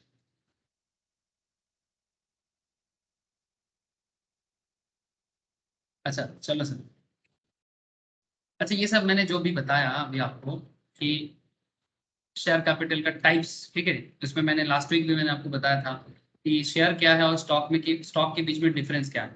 ठीक है, शेयर और स्टॉक के बीच में डिफरेंस क्या है, इसमें सेक्शन कौन सा सेक्शन बताते हैं कि शेयर क्या है स्टॉक क्या है। ठीक है, और ये मैंने लास्ट वीक ये भी बताया था कि जब सारा शेयर कंपनी का जितना शेयर मार्केट में कंपनी इशू करता है, ठीक है, जब वो अपना सारा शेयर का अमाउंट कंपनी के पास आ जाता है तो कंपनी उस पर एक फंड क्रिएट करता है, ठीक है, और उस फंड को स्टॉक कहते हैं। ठीक है, ये होता है शेयर और स्टॉक के बीच में डिफरेंस। इसलिए मार्केट में कहावत है share market as well as there is a line stock market. ठीक है, तो जैसे कि मैं आपको प्रैक्टिकली क्या दिखा रहा था, जब कंपनी मार्केट से पैसा इशू करता है, जब कंपनी मार्केट से पैसा इशू करता है, कहाँ चला गया, इस टाइप का, जैसे ये लोग जैसे आईपीओ लेके आता है, ठीक है, अब जैसे कंपनी का जो सारा अमाउंट जैसे आ जाएगा जितना कंपनी इशू कर रहा है, अब सारा amount fully paid up shares, ठीक है, जितना कंपनी का शेयर का दाम है, जब fully paid up shares company को मिल जाए तो उसको कंपनी जैसे ही एक फंड में कन्वर्ट कर देगा तो कंपनी के लिए स्टॉक हो जाता है। ठीक है, सो यही फर्क होता है डेफिनेशन ऑफ शेयर में और स्टॉक में, जो मैंने लास्ट दिन भी आपको समझाया था। ठीक है, section 2 subsection 84 defines shares as shares in the share capital of the company and include stock. The share capital of a company is divided into small units having certain face value. Her share का एक face value होता है, किसी share का face value 10 हो सकता है, 1 हो सकता है, 2 हो सकता है, 5 भी हो सकता है। इसका भी मैंने लास्ट वीक प्रैक्टिकली दिखाया था कि मार्केट में कुछ ऐसे कंपनीज भी है जिसका फेस वैल्यू 10 है, किसी का फेस वैल्यू 1 है, किसी का फेस वैल्यू 2 है। ठीक है, तो in this case it can be said that the company has, हाँ बोलो सर। हाँ Exigency means exigency. समझ में नहीं आया सर, एक बार बताओ। Sir, introduction का third paragraph. कौन सा बोल?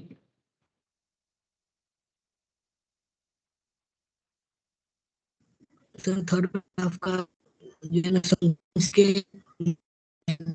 अपन the यहाँ पर नीचे वाले paragraph. तेरा आवाज कट जा रहा है वो इसलिए। भी exigencies of the situation, ये पूछ रहा है। exigencies is sometimes after the issue of capital वाले पैरा में। लास्ट में है क्या?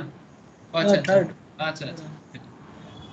Sometime after issue of capital, a company may either alter or reduce the share capital depending upon exigency. मतलब as per urgency, exigency is like urgency, ठीक है, जरूरत के हिसाब से, exigencies of the situations। मतलब कंपनी क्या करता है, कैपिटल इशू कर दिया, ठीक है, जब कंपनी कैपिटल इशू किया, आप जितना जरूरत पड़ता है उसके हिसाब से जैसे कंपनी कैपिटल इशू किया, जैसे मैं आपको शो कर रहा था प्रोस्पेक्टस के अंदर, ठीक है।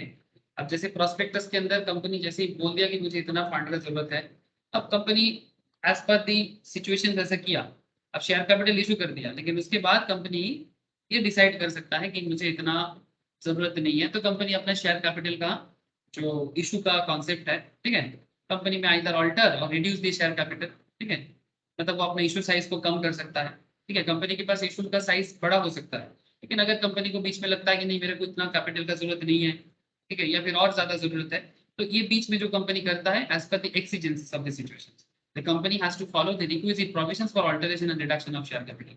इसके लिए कंपनी का मीटिंग होता है सर, ठीक है, और मीटिंग में कंपनी अपना प्रोविजंस को चेंज कर सकता है, ठीक है, कि भाई मुझे पैसा जरूरत ज्यादा था तो और मुझे कैपिटल चाहिए, ठीक है, अगर पैसा का जरूरत कम है तो मैं कैपिटल रीपे कर वापस कर दूंगा। मैं आपको लास्ट दिन समझाया था ना बाईबैक ऑफ शेयर्स, ठीक है, तो मैं आपको बाईबैक ऑफ शेयर्स आगे आगे आएगा, ठीक है, बाईबैक के बारे में डिस्कस करूंगा डिटेल्स। समझ में आया ना सर?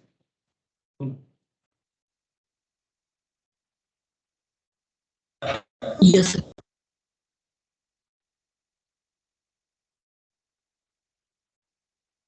अब देखो यहाँ पर काइंड्स ऑफ शेयर कैपिटल के बारे में मैंने लास्ट दिन बोला था, ठीक है, kinds of share capital, equity share capital and preference share capital. इसको भी मैंने प्रैक्टिकली बताने का कोशिश किया था कि एक प्रेफरेंस शेयर होल्डर में और एक capital equity share capital holder में क्या फर्क होता है।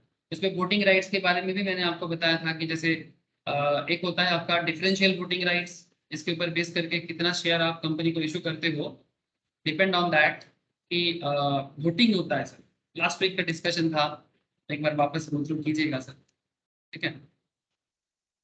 चलो सर कुछ न्यू टॉपिक में बात करते हैं, ठीक है। जिन लोगों का लास्ट वीक मिस था या नहीं हुआ था उनके लिए थोड़ा सा बता दिया, स्टार्टिंग में है इसलिए थोड़ा सा स्टार्टिंग में बता देता हूँ सर।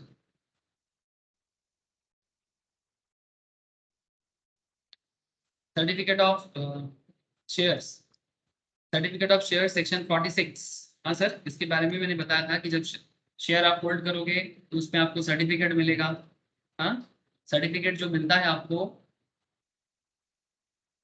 सेकेंड ये मैंने बोल दिया था, है ना sir, voting rights and variation of share holder यहीं से होना है सर।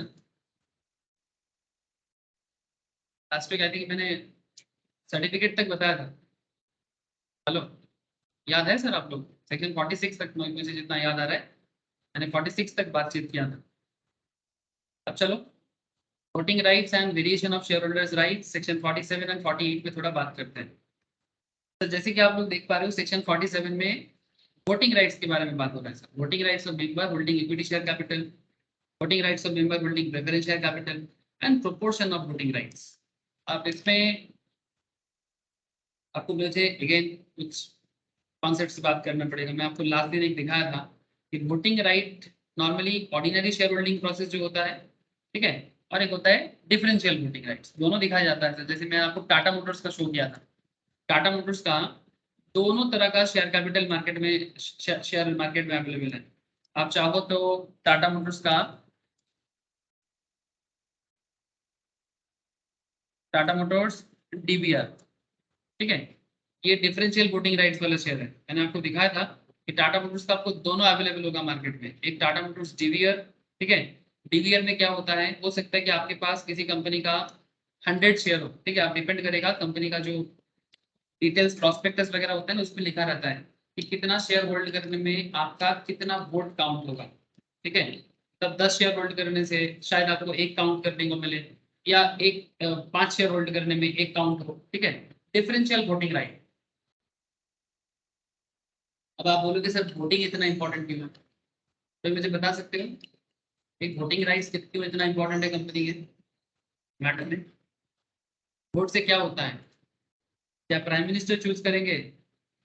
कंपनी का सीईओ कंपनी के सीईओ चूज करेंगे सर? सर। सर सिर्फ सीईओ वगैरह नहीं, वोटिंग में बहुत सारा मैटर, सीईओ है एक वन ऑफ द टॉपिक में भी हो सकता है, ठीक है। कंपनी जब भी कोई डिसीजन लेता है तब, This is हाँ सर बोलो।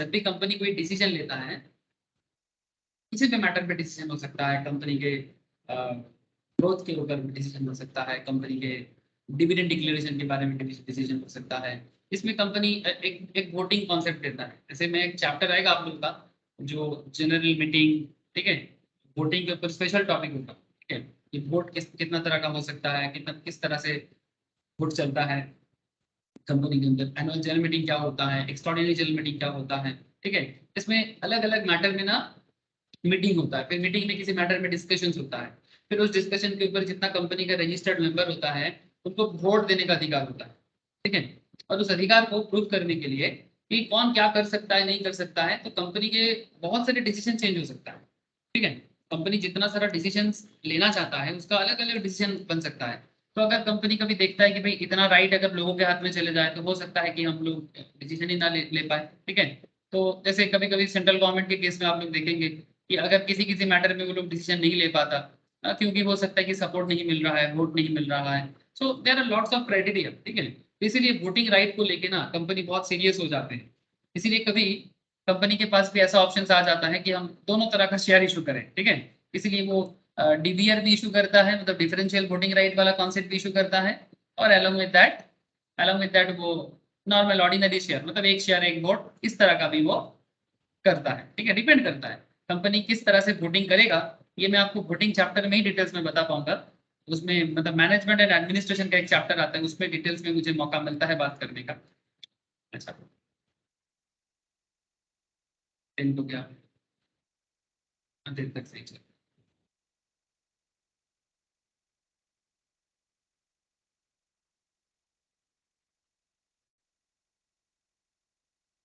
अब holding equity share capital hold करने वाला मेंबर, ठीक है, जो बेसिकली कंपनी का जान होता है, इनको रिस्क ज्यादा लेना पड़ता है ना, इसीलिए ये कंपनी का जान ही कह लो आप, क्योंकि जो कंपनी का ट्रू ओनर कहलाता है, कंपनी के प्रॉफिट का पार्ट भी बने, कंपनी का लॉस का भागीदार भी बने, ठीक है, दोनों में इक्विटी शेयर कैपिटल ऑलवेज रहता है।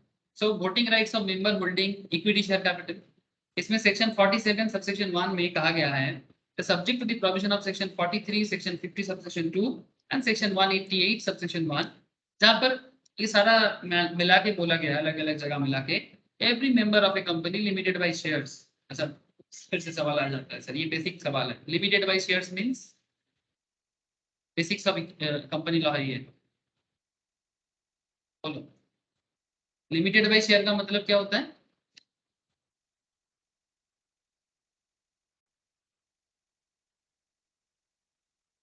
ये भी बता सकते हैं मुझे sir, limited by shares means every company, every member of A company limited by shares, limited by shares word का क्या मतलब है? ये एकदम कंपनी लॉ बेसिक्स है।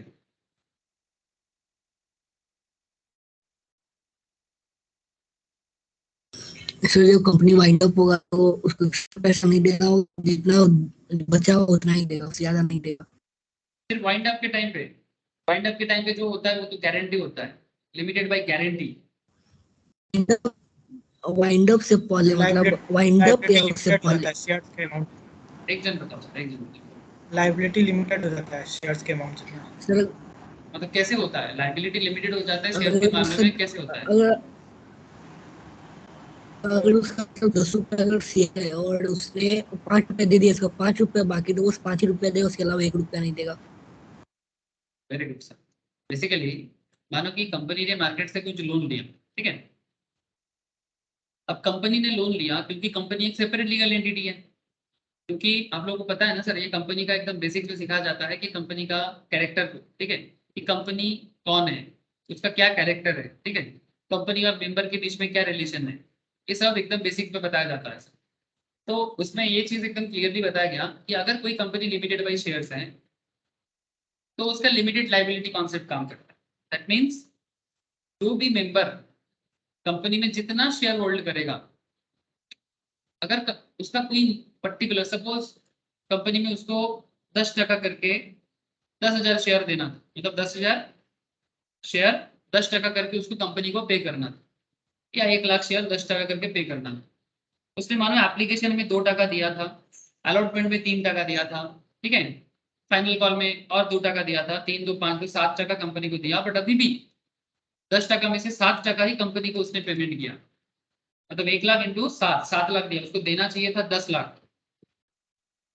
तो अगर कंपनी को कभी जरूरत होगा तो वो जितना अमाउंट लिमिटेशन लग गया ना कि 10% करके 1 लाख शेयर मैक्सिमम इतना, मतलब 7 लाख ऑलरेडी पे कर चुका है कंपनी को वो, और 3 लाख के लिए ही वो जिम्मेदार है, लायबल है। इससे 1% ज्यादा वो कंपनी को नहीं देगी। ठीक है, इसको कहते हैं लिमिटेड बाय शेयर्स। अगर कंपनी फिर भी मार्केट में अपना लायबिलिटी चुकता नहीं कर पाता तो ऐसे केसेस में कंपनी अपना एसेट बेच के देगा। ठीक है, ऐसे केसेस में कंपनी अपना कंपनी के नाम पे जो एसेट्स है उसको बेच के कंपनी अपना लायबिलिटी रीपे करेगा।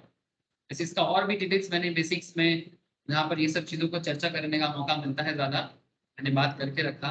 एक बार बेसिक्स को गो थ्रू करोगे ना आप लोग, जिनका नहीं हुआ या जिनको हो चुका है रिवाइज करना है, ठीक है, प्लीज एक बार मैं रेफर करता हूँ सबको। ठीक है, शेयर करूंगा, जिनके पास अभी भी नहीं है मैं उनको शेयर कर दूंगा। आप लोग प्लीज एक बार करके मुझे पूछ लीजिएगा जो भी डाउट है। तो every member of A company limited by shares and holding equity shares capital therein shall have a right to vote on every resolution placed before the company। जो कोई भी रेजोल्यूशन कंपनी पास करेगा, अब रेजोल्यूशन क्यों लिया जाता है? जैसे हम लोग न्यू ईयर रेजोल्यूशन लेते हैं।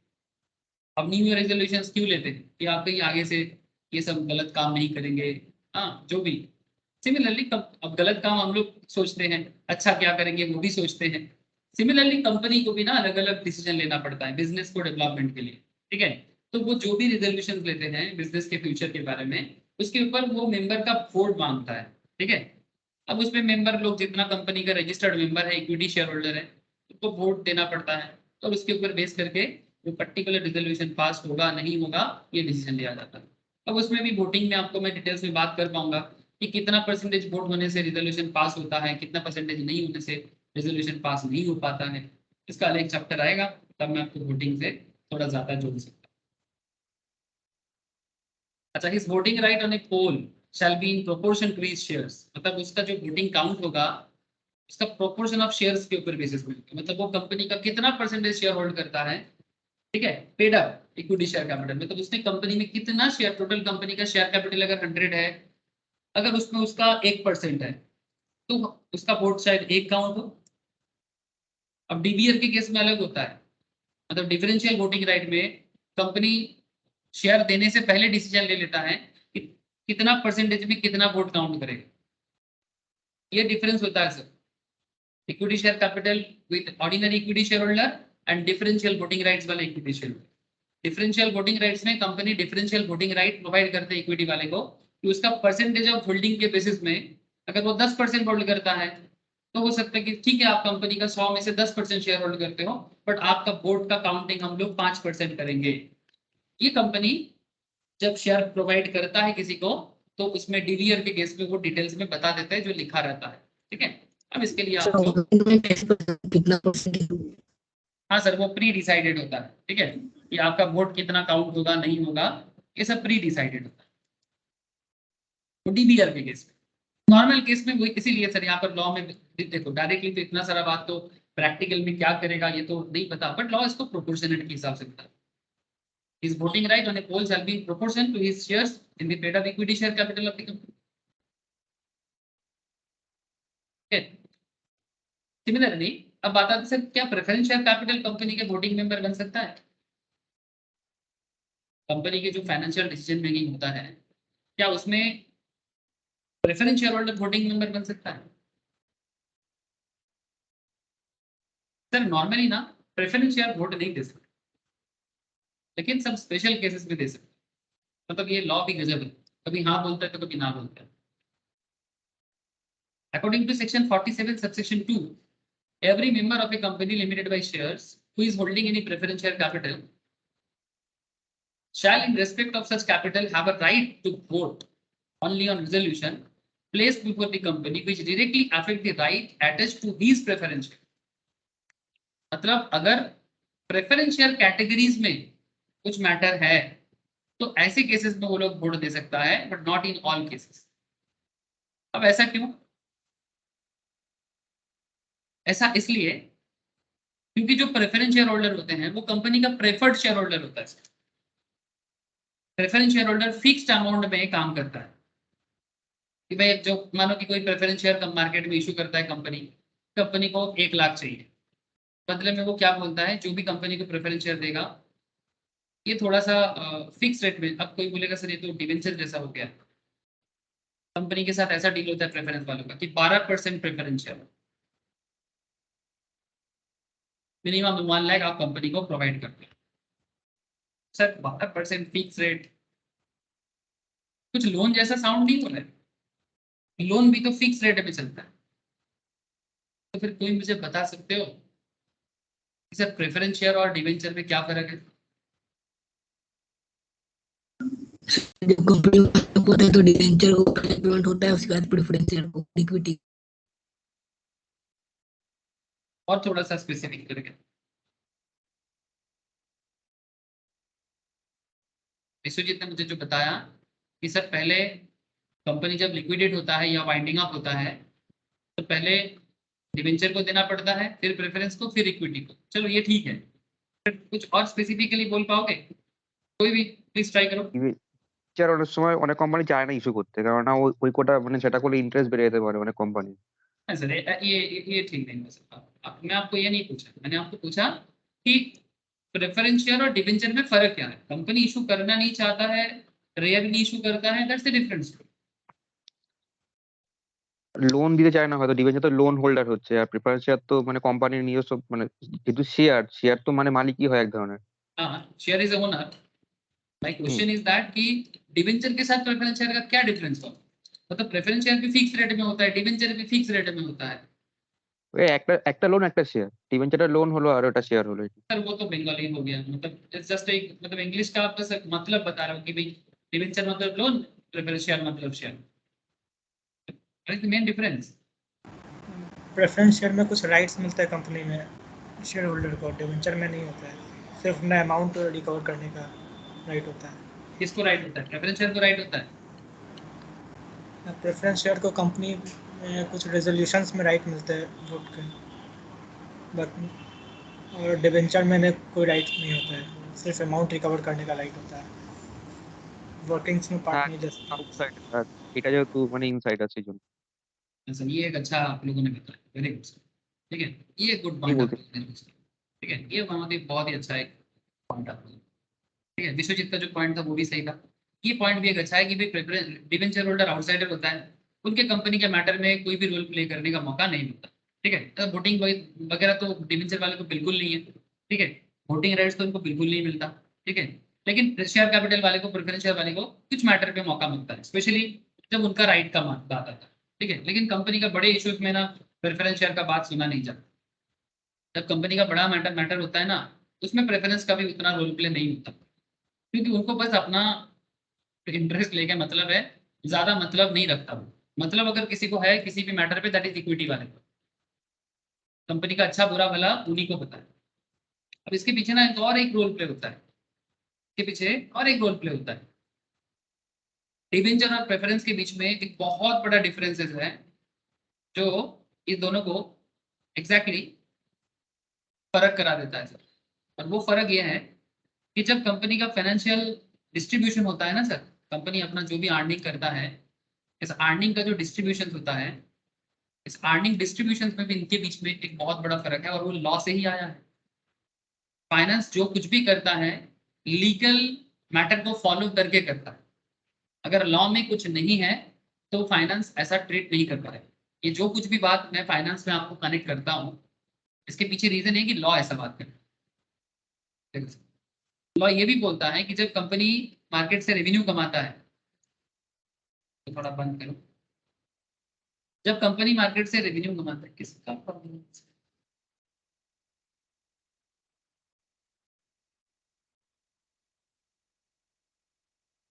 जब कंपनी मार्केट से रेवेन्यू इनकम अर्न करेगा, अब रेवेन्यू अर्न करने के बाद सबसे पहला उनको किसको देना पड़ेगा?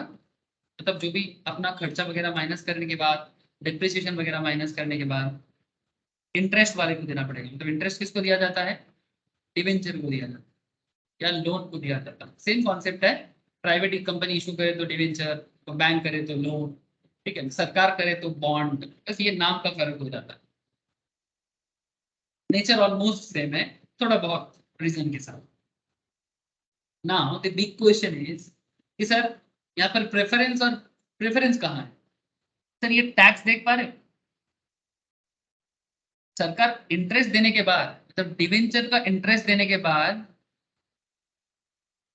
जो बचेगा उसको पीबीटी बोलते हैं, प्रॉफिट बिफोर टैक्स। अब प्रॉफिट बिफोर टैक्स के बाद आपको पहले टैक्स देना है,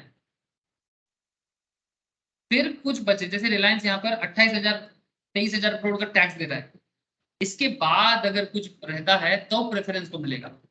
इससे क्या मतलब निकला कि प्रेफरेंस शेयर का मतलब होता है कि ये आफ्टर टैक्स आइटम है, ये अकाउंट्स करने के टाइम पे, फाइनेंस करने के टाइम पे ये लॉ बहुत काम आता है सर, ठीक है, ये आफ्टर टैक्स आइटम है। लेकिन डिवेंचर क्या हुआ, अरे before tax, before tax I के बाद जो नेट इनकम है वो তো ईपीएस দুটোকে करके আগে পরে করার মানে কি? দুটোকে और আগে পরে করার মানে কি? মানে ডিবেঞ্চার আর এর মধ্যে জিজ্ঞেস করছিস? ডিভেঞ্চারটা আগে কেন, হ্যাঁ ডিভেঞ্চারটা আগে কেন হচ্ছে আর প্রেফারেন্স শেয়ারটা পরে কেন হচ্ছে? Very good question sir, very good question. Debenture को पहले देने का मतलब है सर, डिवेंचर आउटसाइडर है, उनको तुम्हारे बिजनेस से कोई मतलब नहीं, पॉइंट भी नहीं। जैसे तुम बैंक में जाते हो लोन लेने के लिए, ठीक है, क्यों जाते हो बैंक में लोन लेने के लिए, बोलो? যখন আমার কাছে ক্যাপিটাল কম পড়ছে তখন ব্যাংকে লোন एग्जैक्टली, নিতে যাই। Thank you sir. जब आपके पास कैपिटल नहीं है तभी आप बैंक में जाते हो लोन लेने के लिए। सिमिलरली बैंक, कंपनी बैंक के पास भी जा सकता है, लेकिन कई बार कंपनी को बैंक लौटा देता है, ठीक है, बैंक बोलता है नहीं ये कारण है वो कारण है, क्योंकि बैंक थोड़ा सेफ खेलता है ना। बैंक को ना सर ये क्या बोले उसको, मतलब रिस्की काम थोड़ा कम पसंद है। तो बैंक जब आपको वापस कर दिया, लेकिन आपको तो जरूरत है पैसे का, तो आप फाइनेंशियल मार्केट से पैसा रेज कर सकते हो। इंडियन कैपिटल मार्केट या security market day by day develop इसीलिए कर रहा है क्योंकि लोगों का नॉलेज बढ़ रहा है, लोग समझ रहा है, गवर्नमेंट भी एक ऐसा एनवायरनमेंट बना रहा है। And now look at sir, ये देखो सर, जस्ट एक एग्जांपल है, ये डिवेंचर एंड बॉन्ड का एक एग्जांपल है आपके साथ, ये ओरिजिनल है, एकदम प्रैक्टिकल है। ये देखो सर, यहाँ पर आपको अलग अलग कंपनीज का डेटा दिखेगा, ठीक है, मैं आपको कहाँ लेके आया सर, नेशनल स्टॉक एक्सचेंज के साइड में लेके आया। अब यहाँ पर अगर आप चेक करोगे, हार्डको है, आईएफसीएल है, एनएचएआई है, तो जस्ट आप लोग जस्ट यहाँ पर एक कोई भी कंपनी उठा लो, जैसे NHAI, national high authority of India. अब ये एनएचएआई यहाँ पर आपको 1000 रुपीज फेस वैल्यू में 7.60% इंटरेस्ट में क्या कर रहे हैं सर, आप आपसे लोन मांग रहा है, ठीक है। तो हम लोग क्या करेंगे, इन्वेस्टमेंट करना चाहते हैं, क्योंकि बैंक तो हमें इतना देता नहीं है, 5.5-6 से ज्यादा बैंक आजकल दे नहीं रहा है। तो अगर आपको बैंक से ज्यादा मिले, अगर किसी कंडीशन में इससे भी ज्यादा मिलेगा आपको, देखो सर सरकारी कंपनी का रेट ऑफ इंटरेस्ट थोड़ा कम होगा, लेकिन अगर आप थोड़ा प्राइवेट ऑर्गेनाइजेशन की तरफ बढ़ोगे ना, आपको 10% रिटर्न वाला डिबेंचर भी दिख जाएगा। ये देखो सर 9% कूपन रेट मतलब इंटरेस्ट है, ठीक है, देख रहे हैं सर। और भी है, जितना कंपनी प्राइवेट लेवल में चला जाएगा, इंडिया बुल हाउसिंग फाइनेंस, ठीक है, इनको पैसा चाहिए, पब्लिक से लोन लेगा, ये तो सर कितना लगाने पे देगा? हाँ सर, कितना रुपए लगाने पे 10% देगा? सर 1000, एक का फेस वैल्यू 1000 है, मार्केट में 910 चल रहा है, ठीक है, मतलब मार्केट थोड़ा डाउन है अभी इसका, मतलब इसका एक लॉट कम से कम ऐसे केसेस में आपको लाख के आसपास इन्वेस्ट करना पड़ता है, ठीक है। अब आप हिसाब लगाओ, कम से कम 5 से 10 लॉट आपको लेना पड़ेगा, तो 1000 फेस वैल्यू करके या मार्केट प्राइस के हिसाब से अगर आप मार्केट से उठाते हो, ठीक है, अगर मार्केट प्राइस कम है, तो आप मार्केट लेस प्राइस पे भी ले सकते हो, नहीं तो कम से कम फेस वैल्यू पे लेना पड़ता है। कुछ आपको ऐसा भी दिखेगा जो मार्केट प्राइस से, मतलब फेस वैल्यू से मार्केट प्राइस ज्यादा है, मतलब उसमें प्रीमियम ट्रेड हो रहा है। प्रीमियम ट्रेड क्यों होता है, जिसका डिमांड हाई होता है, ठीक है। ये देखो सर 1000 का फेस वैल्यू, लेकिन 1018 का मार्केट में चल रहा है, ठीक है। सो ये कारण होता है कि थोड़ा प्रीमियम में क्यों चल रहा है। तो मोटा मोटी 50,000, 1,00,000, 40,000, ठीक है, डिपेंड करता है। आप जब कंपनी के डिटेल्स में जाओगे बाई करने के टाइम पे, मैं दिखाऊंगा कभी प्रैक्टिकली बॉन्ड कैसे लिया जाएगा, ठीक है। तो उसमें जैसे शेयर खरीदने टाइप का ही कॉन्सेप्ट है, ठीक है, बस ये बॉन्ड है। अब जो सवाल मुझे किया गया था कि सर डिवेंचर को पहले क्यों देना है और बॉन्ड को प्रेफरेंस को बाद में क्यों देना है। अब जैसे आप टीसीएस को या एनएचएआई को या आरईसीएल एलटीडी मतलब रूरल इलेक्ट्रिफिकेशन कॉर्पोरेशन लिमिटेड, ठीक है, जब आप ऐसे कंपनी को बॉन्ड, उनके बॉन्ड पे जब आप पैसा लगाते हो तो आपका ये लोन है कंपनी के प्रति, आप कंपनी को लोन प्रोवाइड कर रहे हो, ठीक है, आपका कंपनी में कोई लेना देना नहीं है। हाँ, भले ही आप इन्वेस्ट कर रहे हो आपके हिसाब से, बैंक भी जब किसी को लोन देता है वो यही सोच के देता है कि इसमें मेरा रिटर्न आएगा, लेकिन आप कंपनी का कोई नहीं लगते। सो आप एक एज एन आउटसाइडर आप कंपनी को लोन देते हो, आपका कंपनी के किसी मैटर पे कोई इंटरेस्ट नहीं है, बस आपको रिटर्न से मतलब है, ठीक है। सो जैसे ये बात किसी ने कहा था, अंश ने या शुभजीत ने कहा था कि सर इंटरेस्ट देना ही उसी पे उसका मतलब होता है कि अपना राइट लेगा, तो इसीलिए सबसे पहले राइट लोन वाले का होता है क्योंकि वो बाहर वाला है। पर जब आप शेयर होल्डर का बात करते हो, ठीक है, जब आप शेयर होल्डिंग का बात करते हो, जैसे प्रेफरेंस शेयर होल्डर, वो शेयर होल्डर है।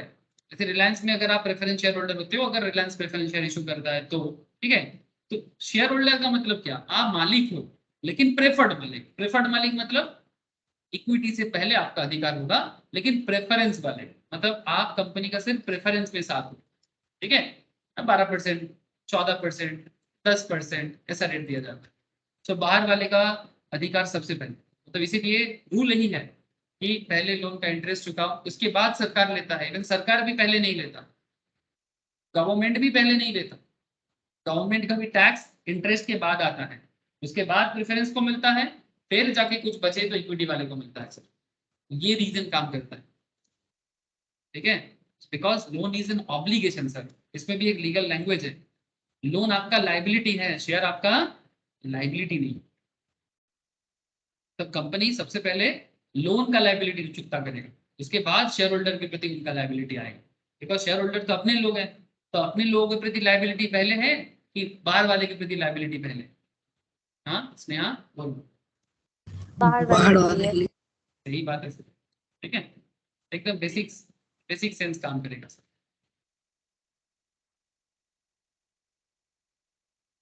Similarly, Section 47, Subsection 2, a right to vote on any resolution for the winding up of the company or for the repayment of reduction of its equity or preferential capital. अगर business बंद होने को है, ऐसे situations पे preferential का company में पैसा होता है, तो वाइंडिंग अप की सिचुएशंस पे भी वो वोट रेजोल्यूशंस पे पार्ट ले सकते हैं। And his voting right on a poll shall be in proportion to his share in paid up preferential capital of the company, मतलब उसका जितना पेमेंट है उतने ही उसका वोट काउंट होगा। अगर आपका पैसा बाकी है तो बाकी पैसे में आप वोट का बात नहीं कर सकते।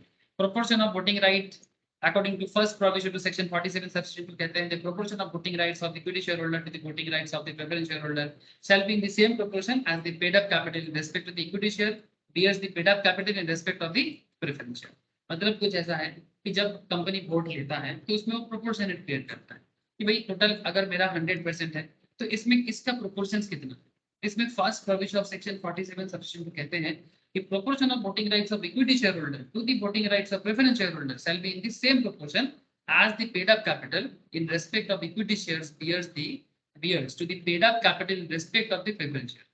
मतलब जितना प्रेफरेंस शेयर का जितना अमाउंट इक्विटी शेयर होल्डर का पेड अप के समान होगा, सिर्फ उतना अमाउंट ही प्रोपोर्शनेटली काउंट कर सकता है, ठीक है, और वो पेड अप का अमाउंट मतलब वही जितना आप पे करोगे उसका सिमिलर वैल्यूएशंस, ठीक है। मैं आगे कुछ एग्जांपल्स आपको बताऊंगा सर, आपको थोड़ा और क्लैरिटी हो जाएगा।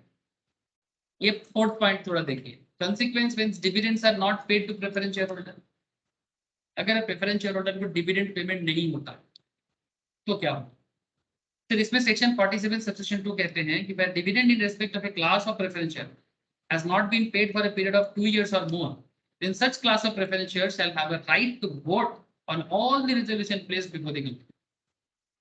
ठीक है, मतलब अगर आप डिविडेंड पे करने में देरी करते हो तो शेयर होल्डर का हर एक मैटर में वोट रेजोल्यूशंस में वोट देने का पावर आ जाता है।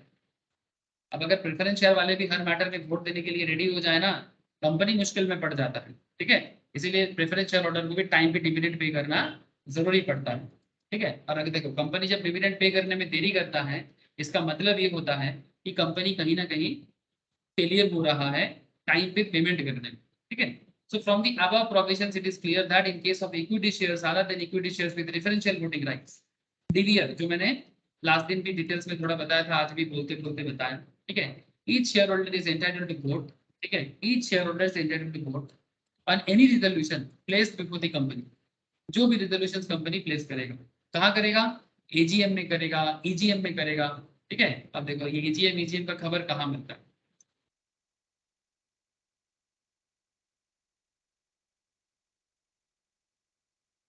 ये मनी कंट्रोल जैसे ऐप होते हैं सर, जहाँ पर अगर आप लिखोगे रिलायंस एजीएम बोल के ऑनलाइन में जाके, ठीक है, तो आप कंपनी के साइट में जाके भी काउंट कर सकते हो, और इजीली अगर आपको मिलना है तो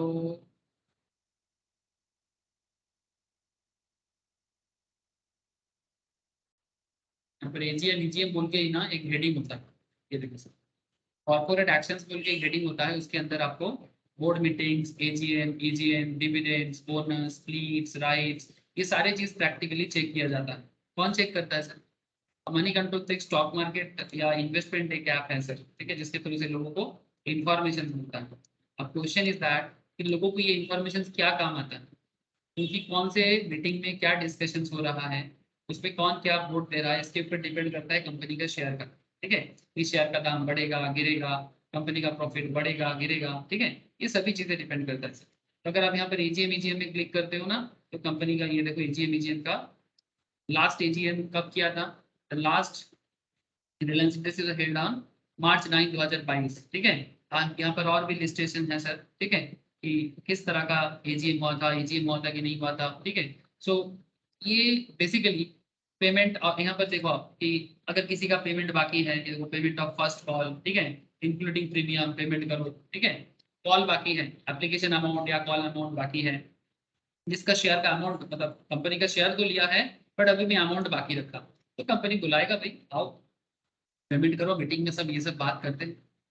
तो प्रेफरेंस शेयर वाले अपना रिजोल्यूशन, अगर उनको डिविडेंड टाइम में नहीं मिलता तो वो उसका रिजोल्यूशन पे वोट का पावर आ जाता है, तो उनके इक्विटी के जैसा पावर आ जाएगा, ठीक है। तो यही बात करता है सर लॉ, एक ही बात घुमा फिरा के, the voting rights shall be proportional to the paid up capital of the class of shares involved, ठीक है। Though the preference share holder have limited voting rights but they shall have a right to vote on all the resolution placed before the company if the dividend has not been paid to them for a period of 2 years or more. Similarly, they have a right to vote on any resolutions for the winding up of the company or for the repayment of reduction of any company's equity share, equity or preference share, ठीक है। ये रही बात, ठीक है। तो इसको अगर मैं समरी करूं, जो भी पॉइंट अभी तक हम लोगों ने पढ़ा, वोटिंग राइट्स में दो पॉइंट इंपॉर्टेंट है, इक्विटी शेयर्स है तो क्या होगा, प्रेफरेंस शेयर है तो क्या होगा, ठीक है। इक्विटी शेयर के केस में on every resolution placed before the company, preference share के केस में in proportion of paid up capital, इसको मैं समझाता हूँ। वोटिंग राइट्स में क्या बताता है, इक्विटी शेयर्स का वोटिंग राइट्स, प्रेफरेंस शेयर का वोटिंग राइट। इक्विटी शेयर के केस में on every resolution placed before the company, company जो भी रिजोल्यूशन प्लेस करेगा हर चीज में इक्विटी का हक है, बिकॉज वो कंपनी का सुख दुख का भागीदार है, ठीक है। अच्छा, on every resolution placed before the company normal और equity share having differential right, ठीक है।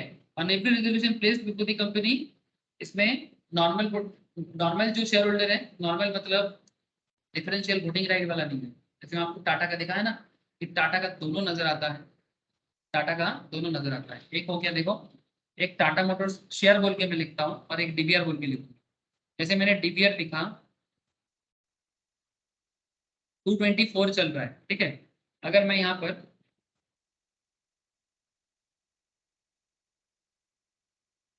टाटा मोटर्स बोल के सिर्फ लिखूंगा तो आपको एक अलग शेयर प्राइस दिखेगा, 423 करके चल, और क्या लिखा है, फुल्ली पेड ऑर्डिनरी शेयर्स, ठीक है। मतलब इसमें कोई डिफरेंशियल राइट नहीं है, ये नॉर्मल शेयर होल्डिंग है, ठीक है।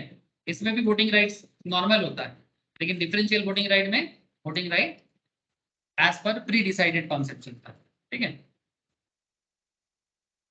नॉर्मल में in proportion of paid up capital, ठीक है। क्या लिखा है, वोटिंग राइट कैसा है, proportion of paid up capital, कितना कैपिटल आप कंपनी को पे किए, जितना आपका लाइबिलिटी है कंपनी को पे करने का उसके हिसाब से। और यहाँ पर क्या बोला है, equity share having differential, DVR जिसके पास है, जैसे टाटा मोटर्स का डीवीआर का शेयर जिसके पास होगा, उनको कितना वोटिंग मिलेगा, as defined in article terms issue, ठीक है।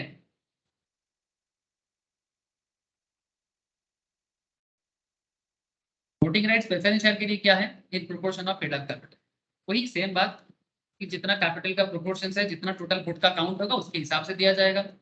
अच्छा, अगर अगर डिविडेंड पे करने में देरी होता है, ठीक है, dividend not paid for 2 years और मोर, ठीक है, या फिर कंपनी वाइंडिंग अप कर रहा है, ऐसे केसेस में भी प्रेफरेंस वाले को राइट आ जाता है, ठीक है, और ये डायरेक्टली इंटरेस्ट में भी अफेक्ट करता है, ठीक है, directly affecting the preferential interest also. एक बात और कहा यहाँ पर कि exemption to a private company, exemption to a private company, section 47 shall not apply to a private company, ठीक है, पर memorandum or article of association of the private company so provides, however the exemption shall be applicable to a private company। अगर private company है तो उनके case में ये जो वोटिंग सेगमेंट्स है ये आउट हो जाता है पिक्चर से।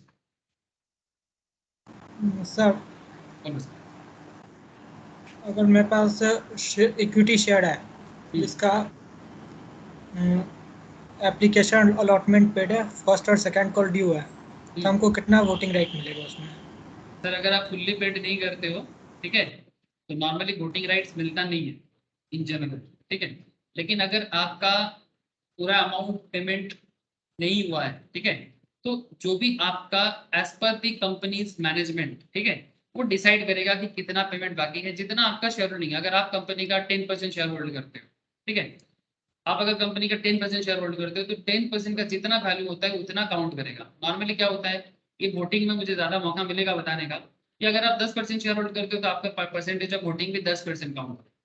लेकिन अगर आपका कोई अमाउंट बाकी है, मैक्सिमम केस में देखा जाता है कि अगर किसी का कोई ऑब्लिगेशन है बाकी है तो उसको वोटिंग राइट नहीं आता, ठीक है, लेकिन इन सम सिनारियोज में भी कंपनी डिसाइड की नहीं ठीक है, ऐसे सिचुएशंस में कुछ वोटिंग का जरूरत है, कुछ रेजोल्यूशन पास कराना है, तो कंपनी रेजोल्यूशन पास करा के उसमें देखेगा कि कितना परसेंटेज हो रहा है टोटल वोटिंग का, इसके ऊपर भी डिसीजन लेता है।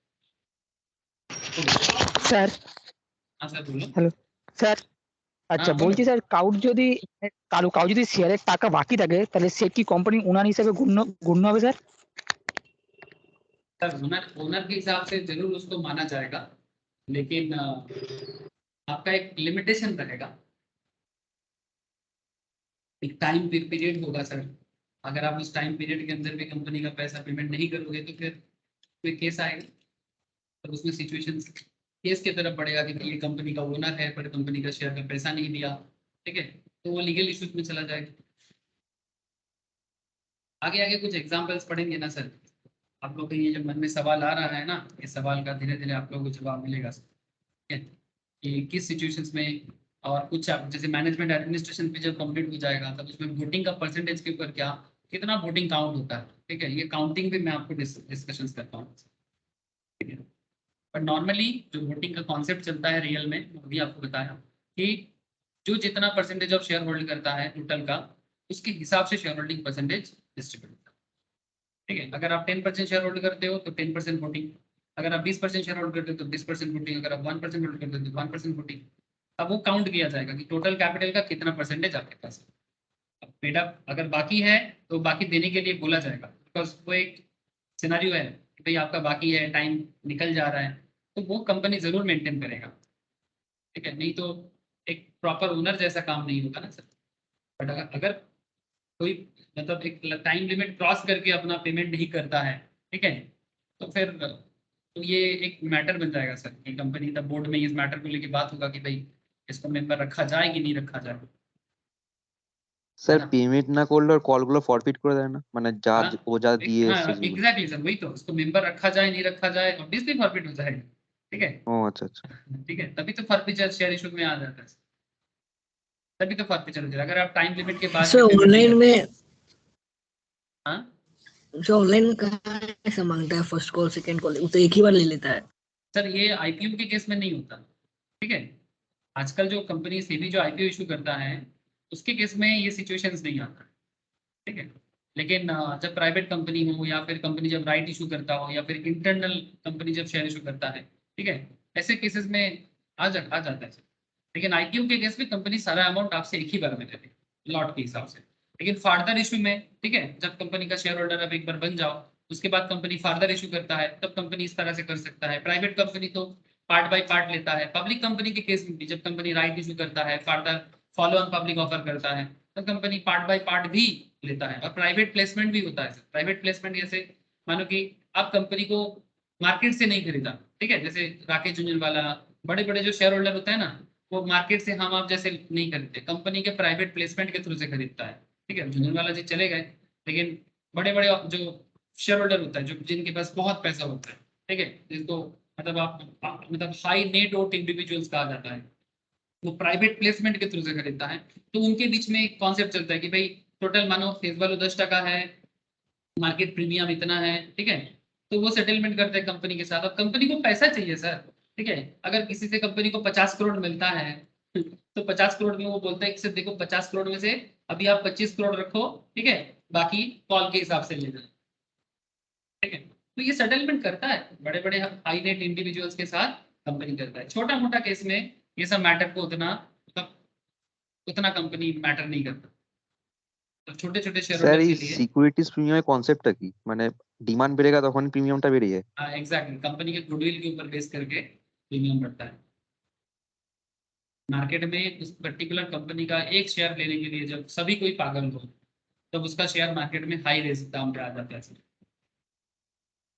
और वो जो जितना एक्स्ट्रा मिलता है वो सिक्योरिटी प्रीमियम। अब उसके लिए भी लॉ है, सिक्योरिटी प्रीमियम का पैसा जब आपका मिलता है उसको कहाँ कितना यूज किया जा सकता है, ठीक है, उसका भी अलग एक पूरा नियम आएगा, आगे आगे चर्चा करेंगे सर। सेक्शन 48 में sir variation of share holder right में बात किया जाता है, ठीक है। आप लोग एक काम कीजिएगा सर, आज मैं छोड़ूंगा यहाँ पर, ठीक है, आप लोग ना सेक्शन 48 से थोड़ा सा देखो, जो आप लोग बात कर रहे थे, ये देखो sir, calls in advance, incidental matters, ठीक है, गो थ्रू करके रखिएगा, ठीक है। कॉल के बारे में बात करेंगे, आप लोग के मन में जो सवाल है नेक्स्ट क्लास में कॉल्स के बारे में चर्चा करके आपको सारा जवाब, ठीक है। प्रीमियम इशू होने से क्या होगा, डिस्काउंट भी इशू होने से क्या होगा, ठीक है, ये सब मैटर पे नेक्स्ट क्लास में चर्चा करेंगे, ठीक है। अभी चर्चा जारी रहेगा नेक्स्ट क्लास में, ठीक है। तब तक जिनके पास नोट्स हैं तो चालू हो जाओ, रिवाइज करो, जिनके पास नहीं है उनसे लेके घर पे रिवाइज करना स्टार्ट करो, ठीक है। স্যার ठीक একটু है সেন্ড सर, করে দেবেন পিডিএফটা। ओके सर, एक बार व्हाट्सएप करके रख ले send। আর স্যার বলছি ইনকাম এই টিডিএস এর এইটা একটু ভিডিও গুলো একটু মানে লেকচার গুলো একটু পাঠিয়ে দেবে, আচ্ছা ঠিক আছে, টিডিএস পাঠিয়ে দেবো। টিসিএস আর হ্যাঁ, তুমি একটু আমাকে হোয়াটসঅ্যাপ করে রাখো তো, আমাকেও স্যার।